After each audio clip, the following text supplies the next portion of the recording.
예, 지난 주말 발표된 4월 PC 상승률이 이달 초 발표됐던 4월 CPI 상승률로 고개를 들었던 인플레 픽다운론을 재확인시켜줬습니다. 지금 이에 따라서 추락만 하던 빅테크 또 대형주들의 주가가 기사회생하고 있는데요. 그래서 오늘은 이 인플레 픽다운론에 대해서 알아보는 시간 마련해봤습니다. 한국경제신문 한상춘 논설위원 나오셨어요. 어서 오세요. 네, 안녕하십니까. 네, 지금 말씀드렸듯이 지난 주말 발표된 PC 상승률로 인해서 인플레 픽다운론이 다시금 언급이 되고 있습니다. 이번 4월 PC 상승률 어떻게 보셨나요? 네, 지난주에 그 미국의 방송들을 보면 네. 경제 방송 보면 이 문제가 그 가장 핫이슈가 되고 특히 증권 방송에서는 이 물가와 경기 문제를 논쟁에 거는 것이 아주 온 도배를 쳤는데요. 오랜만에 우리 정영국 PD께서 저 그림이 월가의 그림을 보여줬습니다. 아마 오랜만에 이 그림을 시청자분이 보셨지 않았냐 생각합니다. 우리도 이 방송을 통해서 지난주에는 5월 그 페드의 의사록 발표 이후에 페드가 테슬라를 살렸다 하는 제목, 그 다음에 미국의 그 엘렌이라든가 그리고 리커창이 양국의 경제 지표가 부진하니까 경기 부양 조치가 나오는 게 아니냐 해서 좀 증시에 긍정적으로 제목을 달고 있는데요. 통화정책 경제 지표에 의해서 지금은 인플레가 또 하나의 관심이니까 오늘 인플레 관련해서 좋은 소식이 있다 이렇게 이제 보시면 되겠습니다. 역시 그 발표하는 4월 그 PC 개인 소비 지출 물가 상승이죠. 그래서 3월 기점으로 상승세가 둔화되는 이런 모습입니다. 우리 캐스터분이라든가 지난주에 언론을 통해서 잘 아시겠습니다는 수치적으로 보면은 PC는 6.6에서 6.3% 두 달 연속, 그 다음에 근원 PC는 5.2에서 4.2 역시 두 달 연속이고 5%가 분기됐죠. 수치적으로 보면은 인플레 타겟팅 선에 2%의 여전히 높은 수준이 하지만 두 달 연속 하락했다. 그러면 MBER이라든가 이런 데에서 월별 지표를 보면 3개월 연속 이렇게 하락세를 보이면 인플레가 안정 국면이 되는 것이 아니냐 하는 이런 각도에서 인플레 피크아웃론이 나오고 있다고 보겠습니다. 사실 인플레 피크아웃은 이번이 처음이 아니죠. 그래서 지난 그 4월 달에 소비자 물가 상승률을 계기로 해서 경우에서 인플레 피크아웃론이 굉장히 확산되겠다 하는 이런 쪽을 좀 말씀을 드린 적이 있는데요.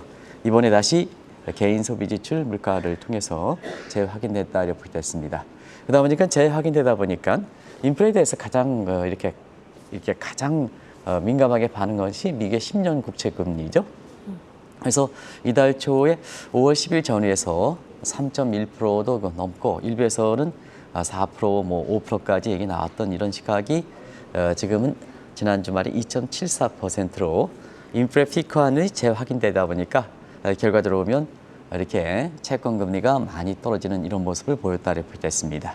결과적으로 이 10년물의 채권 금리는 지금 전 세계적으로 금리 차라든가 환차 이익을 캐리 자금에 직접적 영향을 미치거든요. 그러다 보니까 달러 인덱스도 지난 그 5월 10일 전후에서 달러 인덱스가 100살을 돌파해서 105에 근접했었죠. 근데 이게 20일도 안 돼서 기간 동안에 달러 인덱스가 100일로 지금 급락하는 모습입니다. 아마 원달러 환율에 대해서도 이 앵커도 뭐 그때 방송을 우리가 같이 진행했습니다는 우리가 5월 12일 날 사실 그 원달러 환율이 장중한 때 1296원대 1300원 갔거든요. 근데 이것이 원달러 환율이 지난 주말에 1256원 해서 20일 안 되는 기간에 40원 정도 아주 폭락한 상태거든요.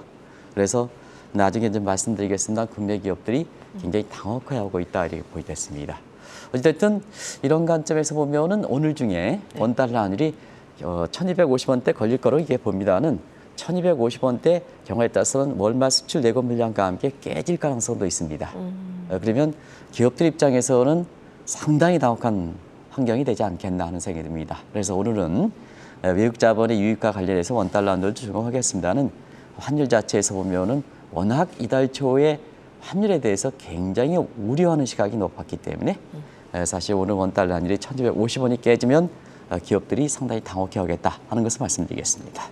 지금 말씀해 주신 것처럼 원달러 환율이 오늘 이제 1250원대가 깨지냐 마냐 굉장히 중요하다고 하셨는데 오늘을 주목할 만한 특별한 이유가 있는 걸까요? 네, 사실은 지난 금요일에 일부 환율에 민감한 기업의 강연 적이 있어요. 네. 근데 원달러 환율이 1270원, 1290원이 오버슈팅인데도 불구하고 그걸 가지고 외화 운용을 하더라고요. 그러다 보니까 거기서 서로 논박이 됐습니다. 항상 외화 운용은 추세선을 반영해야 된다. 그래서 1270원, 1290원이 오버슈팅된 일시적 현상이기 때문에 그거 가지고 오면 나중에 환율이 떨어지면 곤혹스러운 환경이 된다 하는 그런 쪽을 좀 서로 논박이 붙은 상태였었는데요. 우리가 보면 원달러 환율이 이달 초에 저기 이제 자막에 나오고 있습니다는 1296원 정도 올라가니까 증권사 대부분이 뭐 조만간 1300원 올라간다 이렇게 얘기했죠. 그리고 원달러의 급등세에 편입해서 제2의 외환위기 이런 쪽에 일부 대학 교수도 이렇게 새 정부 출범과 함께 외환위기설을 이렇게 얘기해서 부담스러운 얘기도 있었죠. 근데 이 방송을 통해서는 원달러 환율이 1290원 정도 올라가는 것은 지극히 정상적이다. 너무 가면하게 반응할 필요가 있다. 시청자분이 아마 기억을 하실 거라고 생각됩니다.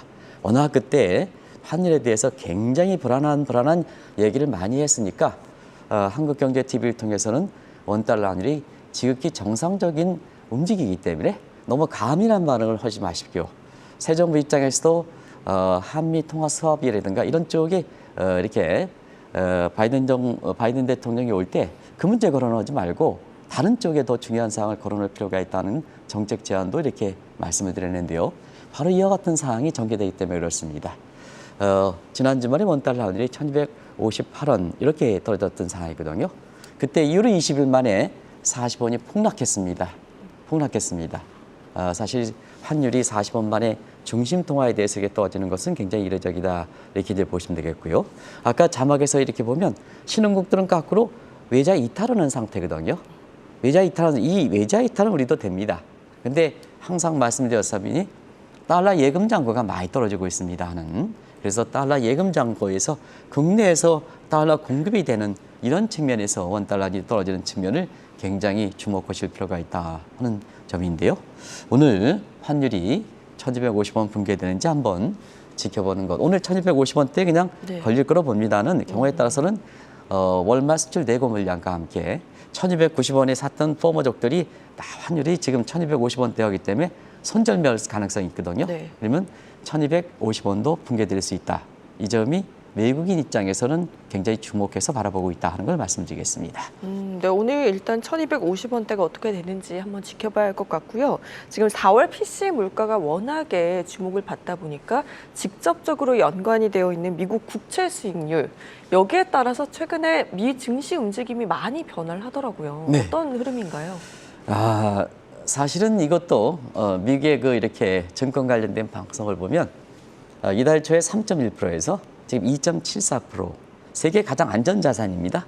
이것이 한 달도 못 돼서 40bp 정도 이렇게 떨어지는 것은 격세지감이라는 표현을 썼거든요. 예. 그런 과정에서 죄송합니다. 국채금리가 이렇게 떨어지는 것은 역시 인플레 문제에 결부되어 있느냐 아니면 경기 침체 문제에 결부되어 있느냐 이걸 성격을 한번 따질 필요가 있다고 보겠습니다. 일단은 인플레 피크 안론이면 국채금리는 당연히 떨어지겠죠. 이런 성격의 하나 원인이 볼 수가 있겠고 다른 측면에서는 경기 침체를 반영한다면 안전자산에 대한 선호가 높아지지 않습니까? 지금 안전자산에 대한 선호가 높아진 상태에서 달러가 제 역할을 하지 못하다 보니까 미국의 국채의 수요가 증가하는 상태에서 채권가격이 올라가고 그다음에 국채금리가 떨어지는 요 두 가지 성격을 갖고 있다 이렇게 보시면 되겠습니다. 성격 자체는. 그럼 어느 쪽이냐 하는 이 측면을 우리가 이제 한번 보겠습니다.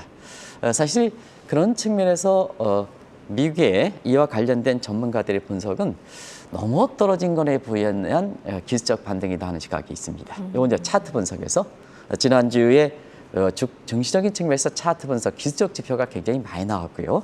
채권 쪽에서도 기술적 분석에서 기술적 반등이다. 그래서 지금의 3.1%에서 2.4%, 2.7% 떨어진 것은 지속 가능성이 적다.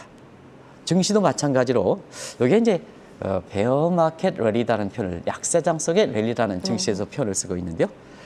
테슬라 같은 경우에도 600달러대에 근접하다가 지금 750달러 이렇게 올라가는 모습, 다른 빅테크라든가 이런 것도 올라갔던 것은 이거는 전체적으로 이렇게 안 좋은 시장이지만 약세장이지만 일시적으로 기술적 반등한다. 그러면 결과적으로 보면 지속 가능성은 퀘스천, 회의적이라는 시각이죠. 마찬가지로 채권 금리가 떨어지는 것도 기술적 반등이라면 결과적으로 채권 금리가 하락세는 것이 이렇게 일시적 현상이다 하는 쪽에 얘기가 될 수 있다는 얘기입니다. 반면에 인플레 피크 아웃런이라든가 경기 침체 오면 채권 금리는 더 떨어진다. 왜냐? 경기 침체가 되면 안전자산에 대해서 국채 수요가 증가해서 국채 가격이 올라가고 금리가 떨어지는 현상이 되기 때문에 결과적으로 경기 침체라면 국채 금리가 떨어지는 것이 지속되고 그 국채 금리가 떨어지는 것이 본격적으로 이렇게 베어 마켓을 더 지속할 가능성이 증시적 측면이 있기 때문에 굉장히 중요한 요소다 하는 것이 지난 주말에 이렇게 미국의 언론에서 증시와 관련된 방송의 가장 핫 이슈다 이렇게 보여졌습니다. 결과적으로 우리 캐스터분께서도 이제 전해주셨습니다는 자 지금 인플레 피크아웃이 일시적이냐 아니냐 하는 쪽에 아까 전해주셨죠. 경기적 측면에서도 서머 스퀘어라든가 이런 분들이 경기 침체 문제에 대해서 여전히 주장하는 시각이거든요. 그래서 4월 PCE 물가에 나온 거를 계기로 해서 한편에서는 인플레 피크아웃에 기대가 있지만 다른 측면에서는 돈도 지켜봐야 된다는 측면에서 오히려 이 방송을 통해서 말씀드렸던 인플레의 어떤 피크아웃 논쟁, 그다음에 경기 침체 논쟁, 이것은 4월 PCE 물가를 바탕으로 해서 더 빨리 더 확산되는 분위기다 이렇게 보여졌습니다. 네, 지금 말씀해 주셨듯이 지난 주말 동안 미국 증시에서는 채권 가격 면에서도 기술적 반등이다. 베어마켓 랠리로 지속 가능성은 좀 회의적이다라는 면도 있었고요. 반대로 인플레 피크아웃, 경기 침체에 대해서는 또 국채 금리가 떨어지는 것이 본격적이다. 지속할 수도 있다. 이런 얘기가 나오고 있다고 합니다. 이렇게 보통 논쟁이 있으면 결론이 있어야 하는데 이 미국의 인플레 그리고 경기 침체와 관련해서 논쟁이 더욱더 격화하는 것 같거든요. 왜 그런 걸까요? 논쟁이 격화되다 보니까 네. 지난 그 주말에 사실 그 증권방송에 미국의 증권방송에서 이렇게 나오신 분들은 하나의 공통적 특징이 있습니다. 네. 경륜이 굉장히 오래되고 굉장히 전문적 지식을 갖고 있는 석학들이 주로 나왔다 이렇게 됐습니다. 우리가도 이제 인플레 논쟁이 이렇게 있을 때는 또 경기 침체 논쟁이 있을 때는 이번에 그 연초에 전미경제학회 서머스라든가 폴크르먼 같은 세계적 석학들이 이렇게 논쟁하지 않습니까? 그런 측면에서 지난 주말에 그 이렇게 세계적 석학이라든가 이런 사람들이 많이 거론되는 것은 인플레든가 아니면 경기가 침체 논쟁이 어느 쪽으로 확신을 갖기가 어려운 상태에서 경륜이 많고 그 다음에 석학들이 등장하는 거다 이렇게 보이겠습니다. 그러면 왜 이렇게 올해 연초서부터 시작된다면 벌써 한 5개월 정도 지속되고 그것도 세계적 석학들이 이렇게 주장하는데도 불구하고 결론이 나지 않을까 하는 측면이 시청자분이 아마 궁금하실 거로 생각합니다. 그게 왜냐하면 코로나 이후에는 완전히 뉴노멀 소사이티이기 때문에 완전히 뉴노멀 소사이티 때문에 기득권이 없어졌다.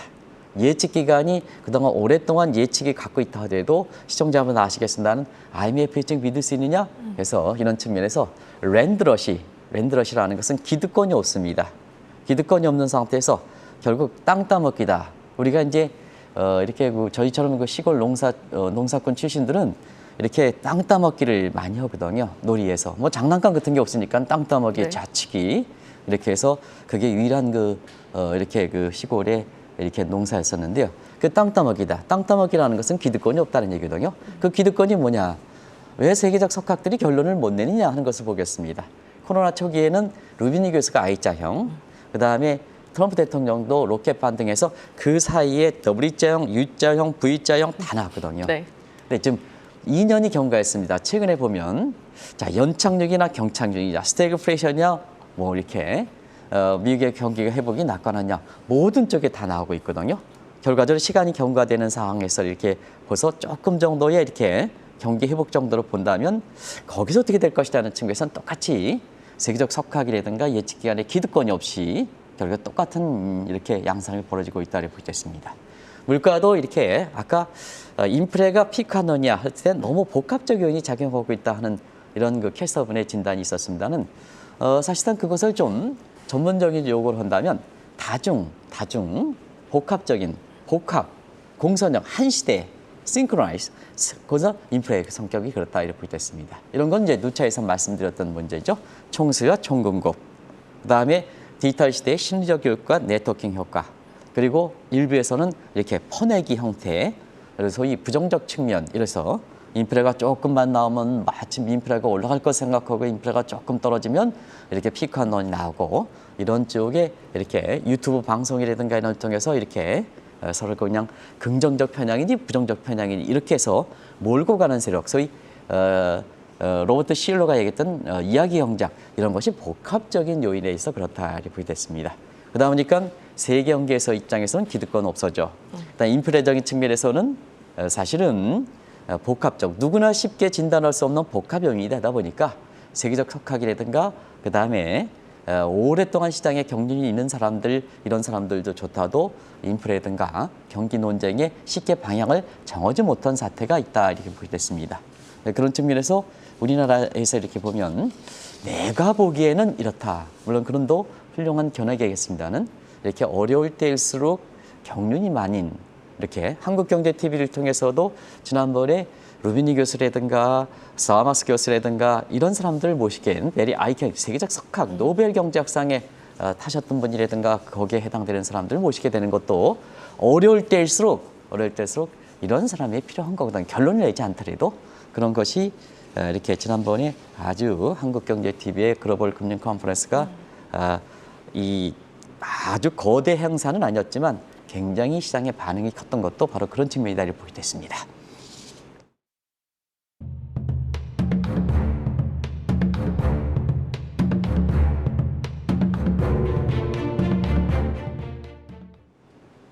네, 이렇게 인플레와 경기에 관련된 논쟁이 계속해서 거세지는 만큼 이번에는 또 다음 달 10일 전후에 발표될 CPI 발표에 또 관심이 모아지는 것 같습니다. 5월 CPI 결과 어떻게 예상하시나요? 네, 결론은 내지 못했죠. 네. 다음 달 6월 14일서부터 15일 동안 하반기 통화정책을 하는 회의이기 때문에 그 직전에 발표된 5월 10일 전에서 발표된 5월, 이번엔 5월입니다. CPI 그 상승률이 벌써부터 관심이 되고 있다고 보겠습니다. 시청자분 기억하시죠? 4월 달에 미국의 CPI 물가가 4.2%입니다. 3월이 8.5%고, 그래서 8.2%입니다. 그래서 뭐 미국의 소비자 물가 세계적 석학들도 예측하기 어렵으니까 제가 쉽게 예측하지는 않겠습니다. 그래서 가정 시나리오를 한번 만들어 보겠습니다. 4월에 8.2%보다 만약에 높게 나왔을 때는 인플레 피크 한원이 무산되면서 다시 한번 미국 경제 스태그플레이션 문제가 불거질 것이다. 지금 미국 경제는 상당히 좀 지표상으로 안 좋기 때문에 그러면 이제 인플레가 4월 달에 인플레가 8.2%보다 5월 달에 CPI가 이거보다 낮게 나오면 시장에서는 안도의 힘, 소위 슬로우플레이션으로 완화되지 않겠나 이렇게 이제 보고 있습니다. 한 가지 말씀드리면 이 물가 수준이 8.2%보다 이렇게 낮게 나온다 하더라도 여전히 이 수준 자체는 인플레 타겟팅의 2%보다는 높은 수준이거든요. 사실은 이런 쪽에 증시에 이렇게 좋다 보니까 인플레 문제에서 근본적으로 이렇게 해소된 거냐 하는 이 측면에 헷갈릴 수가 있는데요. 이게 인플레가 8.2%보다 낮게 나온다 해도 여전히 높은 수준이다. 페드 입장에서는 굉장히 부담이 되는 수준이다 이렇게 보게 됐습니다. 더더구나 미국에 지금 보면 경기에서 보면 지표보다도 미 국민들이 지금 가고 있는 상태거든요. 이건 이제 시청자 여러분 잘 보시기 바랍니다. 지표보다는 체감 물가 쪽으로 자꾸 미국에서 방송에서 그렇게 하고 있습니다. 왜 그럴까 하는 측면에서는 중간 선거가 벌써 시작되고 있거든요. 그러다 보니까 미국 국민들 입장에서는 체감 물가가 굉장히 체감 경기가 중요하거든요. 그래서 최근에 나오는 것이 근로자의 실질 소득 문제입니다. 그래서 지금 미 국민들의 근로자들의 실질 임금 상승률은 5.6% 정도 됩니다는 소비자 물가 상승률이 8% 되니까 결과적으로 보면 실질 소득은 감소하게 되는 거거든요. 그럼 체감 물가가 더 떨어지게 되는 거거든요. 그러면 경기 침체 문제가 있기 때문에 페드 입장에서 마냥 급진적인 통화 정책으로 가기는 좀 부담스럽죠. 그런 측면이 지금의 페드 입장에서 고민이 늘어난 때다 이렇게 이제 보시면 되겠습니다. 그러면 지금 인플레 잡기에 연준이 이제 혈안이긴 하지만 주변에서는 이제 경기도 신경 써야 한다 이런 이야기가 나오지 않습니까? 굉장히 고민이 깊을 것 같아요. 네, 페드의 그 인사들도 지금 브락아웃 기간이 끝나고 나서 페드 5월 회의 직전에 아주 일방적인 매파 형사에서 지금 많이 비등비화 성향을 좀 갖고 있습니다. 증시가 저렇게 움트는 데에는 지난 주말에 뭐 이현가께서도 방송을 위해서 사전 그 자료를 준비하셨겠지만은 자 페드가 급진적 통화 정책을 좀 완화시키는 게 아니냐 하는 쪽에 조심스러운 고개가 나오는 시각이거든요. 분명히 블랙아웃 기간이 끝나고 나서 페드의 매파 인사들의 성향은 굉장히 많이 이렇게 누그러지고 있다 이렇게 보겠습니다. 왜 그럴까 하는 측면은 바로 경제적 측면에서 그렇다 이렇게 보겠습니다. 지금은 자 페드가 우리가 보면 경기 문제, 이건 고용 문제를 같이 결부되어 보겠습니다. 물가 문제, 그 다음에 금리 간의 소위 트릴레마 현상이 되고 있다 이렇게 보겠습니다. 그런 측면에서 자 트릴레마는 뭘까 다시 한번 말씀드리겠습니다. 이번 주에 고용 보고서가 발표되죠. 그 트릴레마 문제를 한번 보겠습니다. 자 지금 상태에서 트릴레마는 경기, 이건 이제 페드 입장에서는 양대 듀얼 맨데이터에서 고용 문제다 이렇게 보겠습니다. 그리고 이제 변수는 금리니까 거기에 양대 변수가 물가죠. 그러면 지금 경기를 어두워진다 이 경기 부양 목적을 위해서 기준금리를 내리면 인플레가 더 우려가 되는 거고요. 그 다음에 물가 안정을 목표해서 기준금리를 올리면 경기가 더 침체된다 하는 쪽입니다. 그런 과정에서 이절에다 한번 하버드의 제이슨 포먼 교수가 지금 물가가 올라간 상태에서 물가가 떨어뜨리기는 굉장히 많은 비용을 초래한다. sacrifice fees, 희생료를 좀 얘기했는데요. 자, 어쨌거는 인플레가 이렇게 4월 PCE 물가를 본다면 전월 대비해서 한 0.4%포인트 떨어뜨렸습니다. 근데 이번 주말에 미국에 사실 그 실업률이 발표되지 않습니까? 실업률이 지금 5월 실업률이 3.6%인데요. 3.6%보다 좀 이렇게 얼마큼 3.8% 가느냐 하면 sacrifice 레이셔가 그대로 들어맞거든요. 이게 고용보고서의 관점이다. 그러면 자 그동안은 고용보고서에서 고용에서는 완전고용 수준이기 때문에 물가만 타겟팅해가지고 급진정축을 했는데 자 물가를 줄이다 보니까 고용 문제 생겨 경기 문제 생겨 자 페드 입장에서는 고민이 늘어날 수밖에 없거든요. 그런 측면에서 사실 이번 주에 발표되는 미국의 고용 보고서가 관심이 되고 있다. 네. 이렇게 이제 보시면 되겠습니다. 물가가 피크아웃론이 정착되려면 고용에 희생시키지 말아야 되거든요. 고용에 근데 그래서 페드가 급진적 통화 정책을 계속해야 되는데요. 사실 이번에 실업률 자체의 희생률이 높게 나올 때는 경기 문제라든가 고용 문제에서 문제가 생기니까 자 물가만 잡기 위해서 금리를 대폭 올려 그다음에 양적 긴축 더 추진해 이렇게 당초의 계획대로 가져갈 수 없는 이런 문제가 되죠. 그런 측면에서 시청자분께서 이번에 그 회의에 발표되는 미국의 그 실업률 3.6% 낮게 나올지 낮게 나오기는 어렵겠습니다. 그동안 그 실업 청구 건수라든가 뭔가 해서 이관 앵커께서 계속 보여주셨습니다는 그걸 볼 때는 굉장히 실업률이 낮게 나오긴 어렵다. 그러면 높게 나오는데 얼마큼 높게 나오냐? 그러면 사실 더 희생률이 높다면 페드의 통화 정책에서 6월 달에 금리 인상폭을 굉장히 높게 가져가기는 어렵다. 이런 결론이 낸다. 이렇게 볼 수 있겠습니다. 정말 산 넘어 산인 것 같습니다. 네. 지금 6월 회의에 대해서 이야기를 해주셨는데 6월 FOMC 결과를 어느 정도로 예측을 하시나요? 네. 금리에 대해서. 사실 금리에 대해서는 우리가 0.75%포인트 얘기가 있을 거고 양적 기축을 475억 달러 이제 내일 모레 시작됩니다. 그러면 이제 이것이 확대할 것이냐 이게 문제인데 사실 6월 달에 이렇게 회의를 이렇게 본다면 시간이 많이 경과돼서 이렇게 본다면 결국 연준과 파월이 고민이 오히려 4월 PCE 물가를 계기로 해서 더 고민이 늘었다. 그러면 이강원 학교께서 고민이 더 늘어났습니다. 그러면 그 시청자분한테 확신 있게 뭐라고 얘기할 수 있습니까? 한 번 정도 더 확인하고 그렇죠. 시청자분한테 전해주는 것이 올바른 진행자의 태도다 하는 측면에서 그게 체크 스윙 체크다 이렇게 보겠습니다.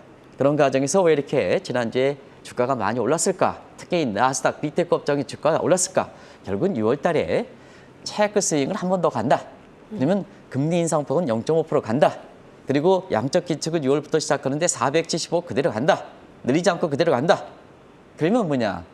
그 0.5% 수준과 그다음에 470의 양적 긴축은 이미 시장에서 체화된, 엠버디드된 수준이라는 얘기다. 크게 특별히 리스크로 인식하지 않는다는 얘기입니다. 체화되어 있기 때문에. 그래서 주가는 올랐다 이렇게 보여졌습니다.